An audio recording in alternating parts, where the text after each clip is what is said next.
àwọn wá ṣe nǹkan lórí social media yìí o. Alẹ́ ti máa ń rágbàfín jù. Ẹ ti máa ń rágbàfín jù. Kí ni gbogbo eléyìí pálapàla ìbáyìí torí Ọlọ́run. Dorcas, ẹ̀ṣẹ̀ ẹyọ kan péré ló fún mọ̀mọ́ tí gbogbo ẹnu mọ̀mọ́ bàjẹ́ bẹ́yẹn. Ẹ̀ṣẹ̀ ẹyọ kan péré. Jọ ó gbọ́dọ̀ jà ọ́. Ìwà àti mọ̀mọ́ ẹ gbọ́dọ̀ settle kìíní lórí ring because ayé mọ̀mọ́ ti ta nìyẹn. Ẹ ṣàbà mọ̀mọ́ gbé pósí dání because kó má jẹ́ pé ẹ rí pé mọ̀mọ́ ò tiẹ̀ lè fẹnu sí níbo ló ti fẹ́ ṣé mọ̀mọ́ fẹ́ sọ fún wa pé òun jẹ̀ṣẹ̀ ni. Màmá sọ pé ṣe rẹ̀ gold lélẹ̀ òun nìkan dẹ̀ ló ń jọ lójú ìgbà tí yóò kì í ṣe wèrè gold nǹkan tẹ́ ti fi hàn wá ń jẹta tẹ́ ti fi hàn wá lánàá tá bá máa wí tọ́sí mọ̀mọ́ sì ń bọ̀ wá fún MHM á sì ti sọ pé ẹ wo ṣé o ní gold tó mi nǹkan kékeré ló ń jara oko lójú. Dorcas ẹ má máa ṣe báyìí fún ìyá ẹ kò dáa kò dáa nígbà tó bá ju ẹ̀ṣẹ̀ lu mọ̀mọ́ mo dẹ̀ tún mọ̀ kó tún máa gbódó dání ìkànnì ẹ mo mọ̀ kó máa gbódó dání ẹ̀ṣẹ̀ nìkan kọ́ ló máa dó tún máa fọ́ odó mọ́ mọ̀mọ́ lórí rẹ̀ a ti mọ̀ yẹn tá bá tiẹ̀ kò tiẹ̀ ẹ wò ibẹ̀ yẹn kò tiẹ̀ kì í ṣe pé kinní tá bá stake owó àti mèèyàn tó máa win àti mèèyàn tó máa fi pósí gbé lọ́lé o ò tún wá dúró lórí ìyẹn o ò tún wá fi mọ́ ń bẹ̀ o tún wá lọ ń dín àkàrà ṣé mọ̀mọ́ ti kú ni tó fi lọ ń dín àkàrà elépo Dorcas ẹ má gbàyà ìfún wa nígbà tẹ́ ti ń dín àkàrà elépo fún mọ̀mọ́ nsìn tí ò tí kú kò yẹ kó wọn dé kékeré máa àgbà máa rẹ ọmọdé jẹ ni o àgbàlagbà máa rẹ ọmọdé ẹ̀yin ọmọdé yìí nǹkan tẹ́ ẹ ṣe yóò dáa nǹkan tẹ́ ẹ ṣe yóò dáa ẹ má ṣe màmá báyìí ìwọ ń kó fún màmá on the left MHM kó fún màmá on the right ẹ wá ń fi mọ̀mọ́ ṣẹ̀sìn kiri kò yẹ kó máa lọ bẹ́ẹ̀ kò yẹ kó àmọ́ pé àgbà dátidàtí náà làwọn náà àwọn náà ẹran àlàkẹ́ ni wọ́n kì í gbọ́ nǹkan kan but at least ẹ má ṣe báyìí a sì ní ẹ̀mí mọ̀mọ́ lò tó tẹ́ bá lọ dín àkàrà fún mọ̀mọ́ sìn tó bá máa dín nẹ́sẹ̀ ta ló tún máa ṣẹ̀sìn lórí social media ẹ ti dín àkàrà fún wọn a sì lẹ́mí mọ̀mọ́ lò mọ̀mọ́ nìkan lálẹ́sìn tó máa ṣẹ̀sìn kiri ẹ jẹ́ a sì gbádùn mọ̀mọ́ díẹ̀ náà nísìnyí tọ́nà ti jẹ́ kó understand pé òun ò lágbára láti mú anybody wálẹ̀ lórí social media torí ẹ̀ ló ṣe ń fò kiri tó ń fò kiri ẹ má ṣe báyìí náà ìrísí ọ̀tàn Dorcas ó lọ jẹ́ àkàrà elépo fún mọ̀mọ́ yìí náà ẹ bọ́ bí kí ló dé tó jẹ́ pé gbogbo ìgbà ọ̀rọ̀ yín èmi jókòó sáyé yín ẹ máa sọ pé mi ò ṣe fracas mi ò kí ṣe bọ́ kò sí nǹkan tó bá kọjá lọ́nu fracas tẹ́ ẹ̀ ní nẹnu sí tẹ́ ẹ̀ ní ganu sí mọ̀mọ́ àjọbí ewé gbogbo ẹ̀ lẹ́ máa gbà sórí kankan tẹ́ máa gbà sórí báwo ṣe bẹ́ẹ̀ bọ́rọ̀ ọ̀rọ̀ lọ́ọ̀yà tẹ́ ẹ ti gbà ń kọ́ torí àmọ́ pé bóyá ìyẹn is a dead on arrival case bó bá ṣe wà lẹ ṣe ẹ̀ kì í fẹ́ràn jẹ́ran sáwò fún wa fẹnu jẹ́ran sáwò fún wa ẹ má fẹnu jẹ́ran sáwò fún àmọ̀mọ́ ẹ̀yin náà ẹ jókòó jẹ́ ẹ tí má jẹ́ kó máa bojú yín jẹ́ àgbàlagbà máa rẹ́ ọmọdé jẹ ní àgbàlagbà tí ò bá tún jókòó sáyé ẹ̀ náà àwọn ọmọdé máa fi odó wọ́n máa fi gbá orí ẹ̀ pa òun nìyẹn tó ti ń ṣe ibi tó ti fi máàcì sáàrin ẹ̀yìn àti Dorcas adé lu ayé yín pa Dorcas máa pa yín ẹ̀ṣẹ̀ ẹyọ kan ni gbogbo ẹyin yín ti bàjẹ́ bẹ́yẹn mọ́mọ́ di mọ́mọ́ ọjọ́ wo lẹ tó fẹ́ ṣẹ̀sìn dá ṣebí ọmọ yín ní MHM tẹ bá sọ pé àwọn ò ní respect àwọn ò lágbàlé àti ẹ̀gbà bọ́ MHM ọmọ yín ni náà kí ló ti sáré pa tí trailer ti sáré gbà àárín yín within how many times how many days or how many months ẹ̀yin náà máa bá ń bí ẹ̀yin náà máa bá ń bí ẹ̀yin lè fẹ́ control bí ẹ̀yin lè fẹ́ tán nǹkan téèyàn máa ṣe lórí page ẹ̀ fún kí ló special ń pa yín gan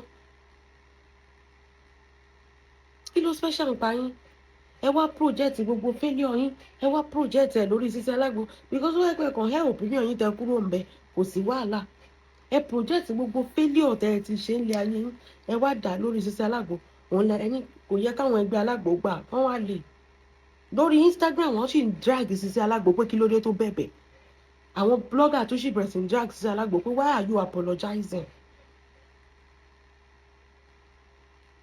wọ́n ní why are you begging? Kí ló ṣe téèyàn kan ò ṣe rí? It's just another trending topic. Momo is now running etasketa lórí ọ̀rọ̀ ọlọ́rọ̀. Àbí veteran blogger tó yẹ kó jókòó báyìí kí gbogbo èèyàn wá báyìí. Ó wá ń sá kiri, òun ṣe pírípírípírí káàkiri. Títí tó fi lọ kọlu èèyàn tó sọ pé kí ló dé tí ìwọ ló ń sọ pé kí ló dé táwọn blogger ń bára wọn jà torí ọ̀rọ̀ Títí Alágbo. Ìwọ náà ló tún lọ ń bẹ́yàn kan jà torí pé ó ń stream ẹ̀. Momo ajó bí ewé. Tá bá sọ̀rọ̀ ẹ máa sọ pé kọ́kọ́ sílẹ̀ àpá gbàlagbà ni. Kí ló dé tágbàlagbà ń ṣe láńgbáláńgbá? Òun kọ́ náà fi ń dín àkàrà fún yín. Àkàrà elépo. Òun kọ́ náà ti ń dín àkàrà fún yín pé kọ́ náà ń fi lọ́kàn balẹ̀. Ìlara tí ìlara bá ti wà lára èèyàn. Number 2, èmi nìkan ni àdánìkan jẹ́. Ìwọ ló wọ́kọ́ lórí Facebook and so. Ṣé ìwọ ni ìyàwó Mark Zuckerberg ni? Àdánìkan jẹ́ ti báyìí yín jẹ́, tara yín nìkan ni. Momo, change your ways. Ṣé rí gbogbo àwọn èèyàn tó ń tẹ̀lé yín yẹn? Kì í ṣe pé wọ́n inú òbí wọn sí nǹkan tẹ́ ń ṣe rádaràda tẹ́ ń ṣe yẹn. Bọ́ wọn ò mọ ẹni tó máa fi sọ fún yín. Kì í ṣe pé kò bí wọn nú, kì í ṣe pé inú wọn dùn sí gbogbo rọ̀dọ̀rọ̀dọ̀ tẹ́ ẹ̀ kó wọn sí yẹn. But they don't know how to tell you wípé òṣì lẹ́ ń ṣe. Ọjọ́ wo lẹ tó fẹ́ ṣòṣì dà? They don't know. Bí ta bá sọ ń sìn, wọ́n bọ̀ wá drag wa ni. Ta bá sọ ń sìn, wọ́n bọ̀ wá drag wa ni. Ẹ wọ́n sọra yín the object of ridicule. Ẹ̀yin tó yẹ kẹ́ máa parí ìjà lórí social media, ẹ̀yin lẹ ń dákun. Ẹ̀yin lẹ ń forí èèyàn méjì sọ́ra wọn. Ẹ̀yin lẹ ń ṣe wọ́nranwọ̀nran káàkiri. Ẹ̀yin làwọn ọmọdé rí fi ọ̀dọ̀ ọkọ single mother tẹ́ lọ́n sìn tẹ́ lọ́n tẹríba. Ọmọ yẹn sì máa rí yín fín again. Ẹ̀yin tó yẹ pé ẹ̀ kì í pẹ́ tẹ́ lọ́wọ́ èèyàn. Torí tó bá yá sí ẹ máa tún fẹ́ máa control nǹkan tó ń ṣe lórí platform ẹ̀. Ọmọ yẹn dẹ̀rẹ̀ kò ní filter, ó sì máa tẹ́ ẹyin, ó sì máa wọ yín. Kí ló dé tẹ́ ń gbọ́n kiri náà? Kí ló dé tọ́kàn yín ò balẹ̀? Kí ló dé tẹ́ ń wá fame? Ṣé bẹ́ẹ̀ sọ pé ẹ ti ní gbogbo ẹ̀ ni? Ẹ ti ní lẹ́ńtọ́kì, ẹ ti ní gbogbo gold, ẹ ti ní gbogbo ẹ̀. Kí ló wá dé tẹ́ wá ń gbọ́n kiri ẹ̀gbọ́n pẹ̀pẹ̀ ẹ̀gbọ́n rírì lórí social media platform? Tabari yín bí, ẹ̀yin náà lè máa lọ Instagram, ẹ̀yin náà lè máa lọ Facebook, ẹ̀yin náà lè máa lọ TikTok. Kéèyàn ṣe ṣí TikTok lẹ́nìí, ẹ máa rí Momo ń bẹ́ẹ̀, ẹ̀yin náà lè máa rí lọ́dọ̀ City Boys. Kí lẹ̀ ń wá káàkiri? Kí fara yín balẹ̀.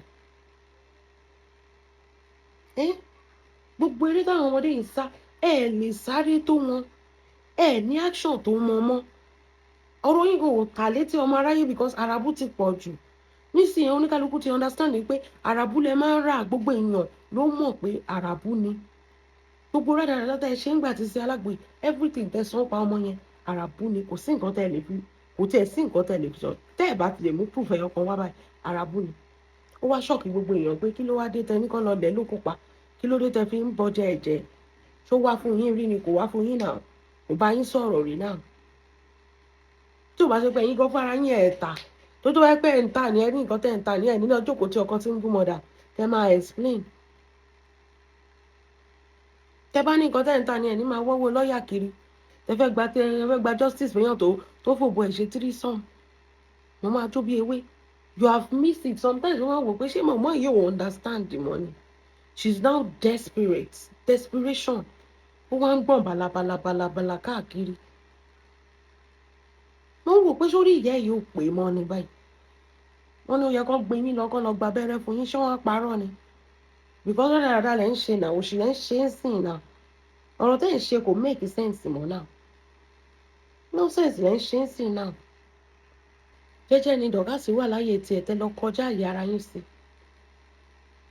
Tẹ́ rò pé soft target ni.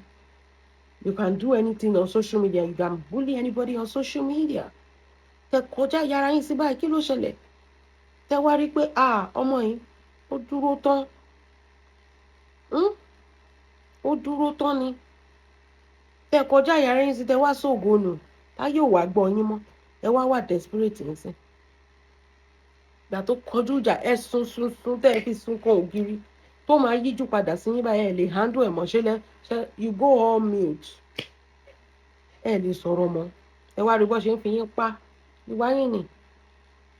àgbàyà tí ò bá mọ̀ wá wú ká tún ṣe máa kọ yín bó ṣe ń hùwà láì ṣe pé ní midlife crisis wọ́n wá fi yín pa ẹ wá di object of ridicule lórí social media wà ní àwọn kan drag ẹ kí ló ṣe kó tó di pé wọ́n drag ẹ bèè lọ́wọ́ ara ẹ pé kí ló ṣe kó tó di pé àwọn èèyàn drag ẹ what have you done to them ṣé wọ́n kàn déédé rí ẹ tó fi ẹlẹ̀ tó drag ẹ ṣebí MHM you could have called her ṣebí nǹkan tí MHM ń sọ ni wípé you could have just tell me that you don't want me to stream your video èwo wà ní kó wá máa yóò mọ communication ò lè communicate ìṣòro tó ní ilé ayé ẹ ni you think that anybody ló lè sọ̀rọ̀ sí bíi pé wọ́n ń jẹ lábẹ́ ẹ ni I don't understand bíi pé dọ̀gá sì ń jẹ lábẹ́ ẹ náà nígbà yẹn náà bẹ́ẹ̀ ló ṣe jáde tó sọ̀rọ̀ sí yánmayànmá ṣákaṣáká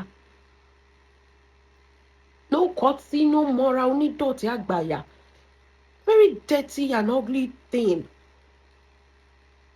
tó sọ̀rọ̀ sí yánmayànmá. You never thought it's going to get here. You thought she's going to be silent for you. Torí pé ó ti ṣe promise kan pé òun ní bú ẹgbàá tó dẹ̀ tí ó ti gúgi kọjá ewé náà. Ẹ̀yin tó yẹ kó máa wù àríkọ́ṣe ẹ̀yin náà lẹ jókòó sí di ìbàjẹ́. O ò ní nọ́mbà MHM ni àbí kì í ṣe pé ẹjọ́ ń ṣe kinní ni ẹjọ́ ń ṣàbòsí kiri. Tó lè pé tó lè sọ pé MHM nǹkan báyìí báyìí báyìí má ṣe nǹkan báyìí báyìí báyìí mọ́. Bọ̀ gbogbo ọjọ́ ayé ẹ̀ fracas ni kó o báyàn jà ni. Àmọ́ àwọn sọ pé òun ò ṣe fracas ìjà kan ló ń jà kiri gbogbo ọjọ́ ayé ẹ̀ fracas ni wọ́n wá jáde wá ní ẹ ò ṣe fracas ló ṣe can you live without fracas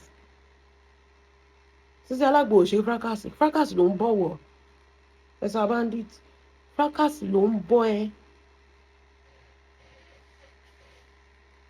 Sisi Alágbo ò ṣe fracas àgbo yẹn ó tó jẹun gbogbo ayé ló mọ̀ ayé ò mọ̀ ẹ́